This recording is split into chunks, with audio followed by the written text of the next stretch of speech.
et bienvenue à vous qui nous écoutez. Vous êtes bien sur Santé à la vôtre, le podcast des cliniques CMI. Moi c'est Roxane, je travaille comme rédactrice web pour les cliniques et au cas où vous auriez un doute, je viens tout droit de la France.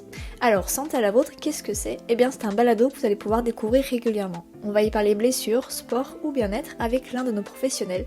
Et pour cette première saison, c'est Elisabeth, entraîneur privé, qui nous rejoint. Bonjour Elisabeth. Bonjour Roxane. Et merci d'être avec nous pour ce premier épisode. Merci à toi pour l'invitation, je suis vraiment contente. Donc le principe de ce podcast, qu'est-ce que ça va être ? Ça va être qu'on va s'asseoir régulièrement et qu'on va discuter d'un thème. Et pour cette première saison, on a décidé de parler d'activité physique. Excellent.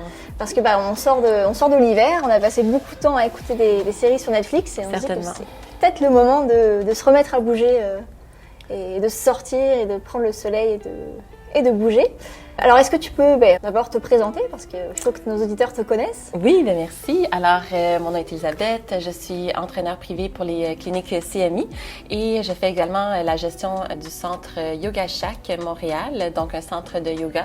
Nous offrons des cours de yoga, méditation et de fitness. Et une grande passionnée de sport, tout confondu. Je fais également de l'entraînement de cross-training et une amoureuse de plein air et de la vie en général.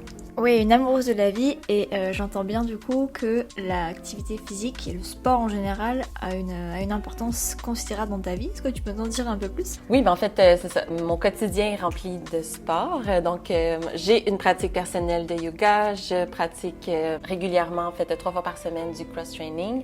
Et je donne également des cours de fitness et de yoga. Et je gère un centre de yoga. Donc, on peut dire que l'activité physique est pas mal incluse dans tous les aspects de ma vie. Si tu devais choisir 3 sports à mettre en avant, là, c'est quoi tes 3 sports de prédilection? Personnellement? Ouais. En fait, moi, je suis vraiment une passionnée de yoga. Le yoga, c'est vraiment ma passion. J'aime beaucoup la randonnée, je dirais, la bicyclette, là, j'en ai déjà 3. Mais là, en ce moment, j'ai vraiment un coup de cœur depuis presque 1 an avec mon entraînement de cross-training. Et on fait de l'haltérophilie. Au tout début, j'étais vraiment intimidée par l'haltérophilie. C'est quoi l'haltérophilie pour ceux qui ne connaissent pas? En fait, vous avez une barre olympique et on rajoute des charges, donc des... désolée pour l'anglicisme, et on vient soulever, dans le fond, la barre olympique. Et le but, c'est d'augmenter la charge plus la discipline et la technique est acquérie. Donc, au début, j'étais vraiment intimidée, puis surtout aussi, et c'est un stéréotype vraiment répandu, dans les salles de gym, il y a beaucoup d'hommes, plus que des femmes. Et on a ce stéréotype aussi des hommes super musclés. Donc, ça peut être intimidant, franchement, là, tu sais, surtout en haltéro avec la barre olympique, parce que juste la barre olympique pèse 45 livres. Mais finalement, je me retrouve après quelques mois à vraiment adorer la discipline parce que je commence à intégrer la technique et c'est vraiment satisfaisant. Du coup, j'entends que l'activité physique, elle est au cœur de ta vie, là. C'est peut-être une question de bête, là, mais est-ce que pour toi, sport et activité physique, c'est la même chose? Mais ce que j'entends par activité physique de mon point de vue à moi, c'est dès que le métabolisme est activé. Donc, dès qu'on commence à marcher, dès qu'on veut une activité, qu'elle soit régie par des règles ou non. Pour moi, je dirais que c'est un peu la même chose. Ce serait comme 2 termes différents pour dire l'activité physique et le sport. Pour moi, c'est le même terme pour définir une activation du métabolisme. Et c'est quoi pour toi une activité physique? Une activité physique, en fait, c'est très simple. Ça peut être une marche rapide, ça peut être, dans le fond, ça peut être de l'entraînement, ça peut être du yoga, ça peut être du ski. Ça peut être dès qu'on met en action le corps et qu'on active nos muscles, on peut parler d'activité physique. Ah ouais, donc dans le fond, quand je vais à l'épicerie, là, que je prends juste mon sac pour aller faire mes courses, je fais une activité physique. Ben oui, exactement, oui. Ok. Est-ce que tu as toujours aimé ça, faire du sport? Et est-ce que tu as toujours réussi à garder cette motivation? C'est la motivation qu'on recherche quand on commence un sport? J'ai toujours été très sportive dès la jeunesse et je te dirais que dans ma vingtaine, j'ai laissé un peu le sport de côté. Ouais, Franchement, j'ai mis beaucoup plus le côté social et on a cette espèce de forme naturelle, quand on est jeune, on se sent vraiment un peu peut-être invincible, peu importe si on a bien dormi ou non, on se sent toujours bien et ce qui change un peu à partir de 30 ans, je te dirais. Donc, c'est à 30 ans que j'ai vraiment repris un peu les choses en main, si je peux m'exprimer comme ça, et j'ai reconnecté à mes passions et depuis là, bien en fait, je fais pas les choses à moitié, donc j'ai quitté mon emploi, en fait, avec les opportunités que la clinique CMI m'a offert. Et maintenant, c'est ça, je fais ça à temps plein. Du coup, pourquoi c'est important d'avoir une activité physique et c'est quoi les risques de la sédentarité? En fait, il faut s'occuper de notre corps comme si on était un ordinateur, par exemple. Donc, il faut le mettre à jour, il faut s'en occuper, il faut le dorloter, il faut l'activer. Et le fait de rester sédentaire, en fait, on peut parler d'atrophie musculaire, on peut parler aussi d'embonpoint qui peut causer, la sédentarité peut causer. L'activité physique va vous permettre d'avoir un meilleur cardio, va vous permettre d'activer et de maintenir tout ce qui est au niveau des muscles. Puis plus on vieillit, c'est sûr que plus le corps a besoin de mobilité. Donc, si on veut s'assurer une belle retraite, si on veut s'assurer que notre corps va suivre autant notre esprit dans les âges un peu plus avancés, c'est très important de maintenir une activité physique juste pour, comme vraiment exactement la même chose qu'on ferait avec un ordinateur. Donc, si on s'occupe jamais de notre ordinateur, bien, on sait un jour qu'il va avoir des bugs, il va probablement nous laisser tomber, puis on va devoir s'en acheter un autre. Tandis qu'un corps, on en a un seul. Donc, je pense que il faut s'en occuper comme si c'était notre temple et il faut vraiment en prendre soin le plus dans les meilleures conditions possibles. Ce que tu appelles les bugs, ça me fait rire parce que moi, je me suis mise au sport il y a tout juste 1 an, donc j'avais 24 ans. Puis au début, ça a été dur, j'avais vraiment du mal et j'avais l'impression de réveiller mon corps et de devoir le réhabituer en fait à bouger. Non, c'est ça, parce qu'on prend souvent pour acquis. Tu sais, dans le fond, surtout quand on est jeune, dans le fond, la forme physique vient naturellement. Puis c'est à partir, je dirais, de la trentaine qu'il se passe vraiment quelque chose au niveau de la forme physique, un peu moins naturelle, si on peut dire. Puis, c'est sûr qu'à chaque fois qu'on active le corps ou qu'on pousse un peu nos limites, bien là, on vient brusquer tout ce qui est au niveau musculaire. Donc, c'est normal de se sentir raqué, entre guillemets.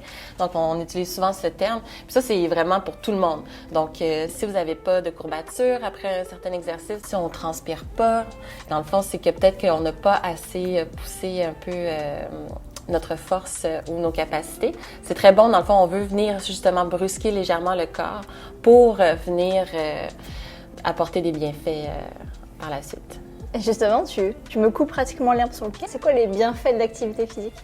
Bien, les bienfaits, il y en a vraiment plusieurs. En fait, on va pouvoir éliminer ou réduire les chances d'avoir des maladies chroniques.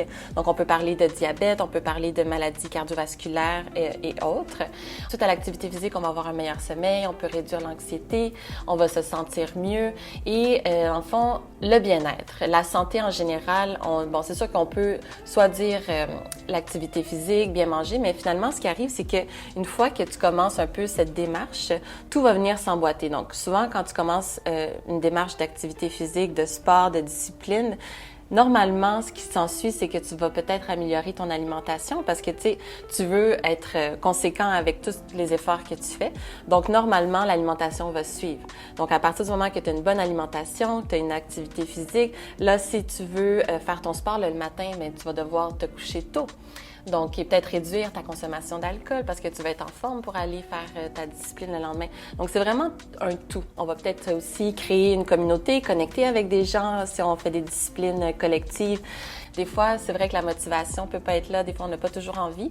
Mais c'est sûr qu'après une activité ou un sport, on a toujours ce sentiment de bien-être. On a l'endorphine qui vient s'activer. Donc, un bien-être général assuré et vous regretterez jamais de faire du sport. Ça, je vous garantis. Alors, la motivation, c'est un gros sujet. Je vais te raconter une anecdote. Moi, de base, je suis une personne assez paresseuse. C'est-à-dire que j'adore m'étendre des heures au soleil. L'année dernière, je me suis mise à la course à pied. Et ma source de motivation, c'était qu'en sortant courir, j'allais pouvoir bronzer. Donc quand j'avais pas trop envie d'aller courir, ce qui me faisait sortir, c'était de me dire que j'allais bronzer et que j'allais faire 2 en 1. Oui, c'est tellement bon parce que justement, pour garder une motivation puis une constance, il faut trouver une motivation intrinsèque.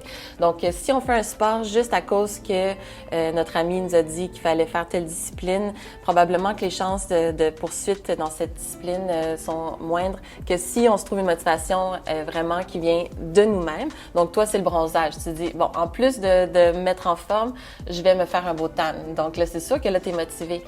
Si on veut perdre du poids, c'est sûr que ça peut être une belle motivation, mais des fois, ça va peut-être pas assez. Donc là, de trouver une activité vraiment que tu aimes ou en fait, peut-être un ami avec qui tu aimerais partager ton activité.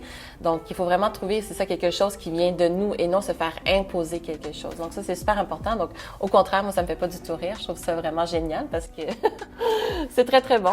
Non, mais c'est ça, il faut vraiment transformer toutes les occasions aussi un peu dans notre vie quotidienne comme un petit workout. Donc, on a peut-être ici à Montréal, on a la chance de pouvoir utiliser le vélo, la marche, les transports en commun. Donc, on peut des fois laisser l'auto de côté, dire aujourd'hui, je vais en vélo au travail, puis ça va être mon workout. Dans le fond, à partir du moment qu'on sort de chez nous, qu'on commence à activer le corps, ben c'est déjà une activité. Donc, les possibilités sont infinies. Oui, parce que les Bixi ont fait leur retour en plus, alors il faut en profiter là. On va se promener le long du canal de la Chine, c'est vraiment cool. Est-ce que tu as une bicyclette, toi?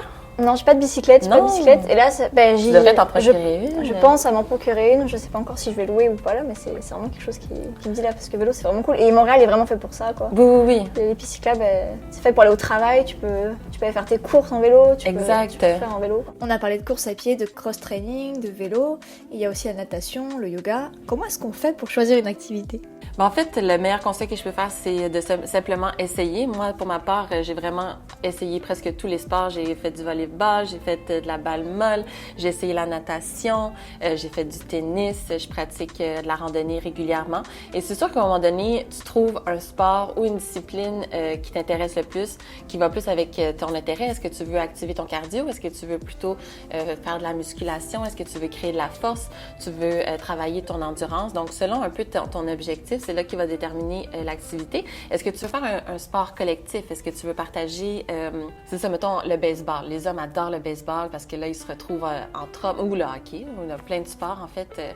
Et tu as cet effet d'équipe, de communauté qui se crée. Puis non seulement tu vas faire un sport que tu aimes, mais tu vas rencontrer des gens, tu vas partager tes passions avec des gens qui ont les mêmes intérêts que toi. Donc, c'est non seulement une activité, mais en plus, tu fais du social. Donc, c'est ça aussi qui vient souvent attirer plusieurs personnes, même au gym, par exemple. Tu sais, combien de fois on entend parler que là, tu t'en vas t'entraîner, mais là, finalement, tu passes plus de temps à discuter avec les gens autour ou la personne de la réception. Donc, il y a tout l'effet social aussi qui est très social. Puis, je pense que surtout avec les dernières années en pandémie qu'on a tous vécu, on a besoin, de s'activer, on a besoin de connecter, on a besoin de se retrouver tout le monde, peu importe. Donc, pour choisir son activité, on essaye. Moi, je conseille souvent de aussi essayer avec un collègue, une amie, une sœur, frère, peu importe, avoir quelqu'un, tu sais, vraiment se donner un rendez-vous. Décidément, aujourd'hui, je me vends pas très bien, mais en tant que personne flemmarde, j'ai tendance à choisir un sport que je peux pratiquer tout proche de chez moi. D'ailleurs, je fais pas de la course à pied pour rien parce qu'on n'a pas d'horaire à respecter. On peut décider d'aller courir quand on veut. J'ai juste enfilé mes baskets et sortir.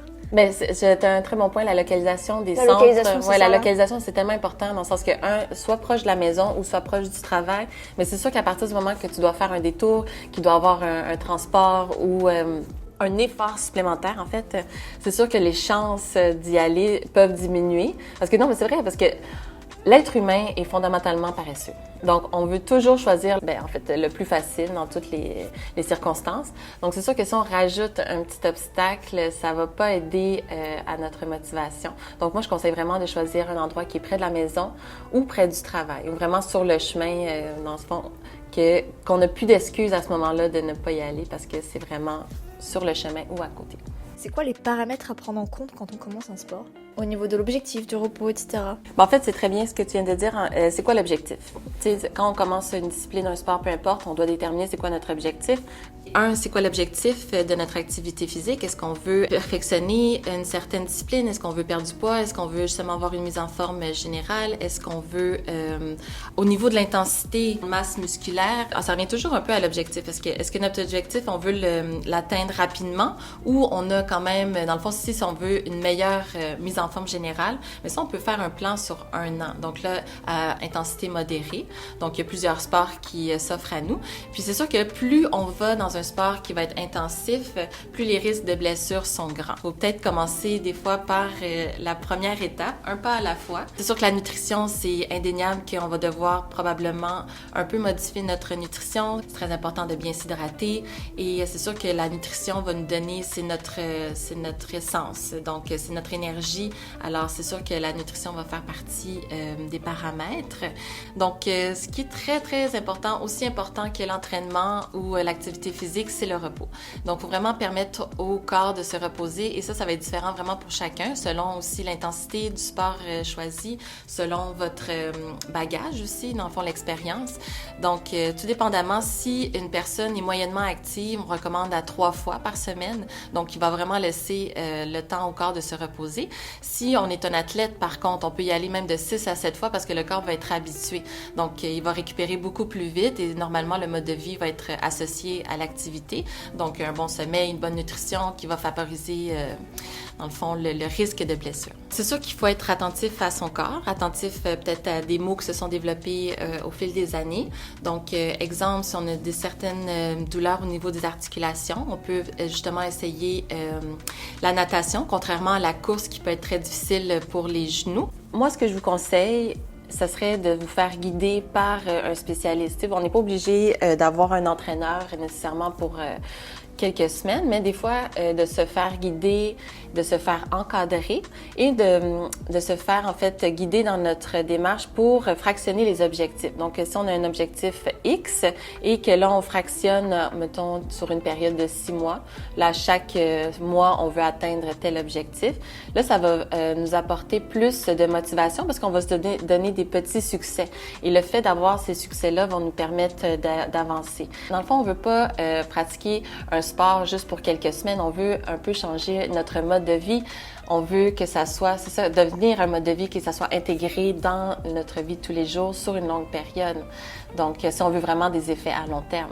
Alors, moi, je vous recommanderais de soit avoir un entraîneur, soit avoir des sports collectifs guidés par un coach, soit peut-être rencontrer un kinésiologue qui va venir vous donner aussi plus d'informations au niveau de l'anatomie, qui va vraiment bien vous guider et qui va vous permettre de poursuivre votre démarche. Super, merci à toi Elisabeth. Merci Roxane. Quand est-ce qu'on se revoit? On se revoit très vite et je pense qu'on parlera de yoga. Parce que je crois savoir que c'est ton sujet de prédilection. Oui, j'adore le yoga. Merci. À très vite, à bientôt.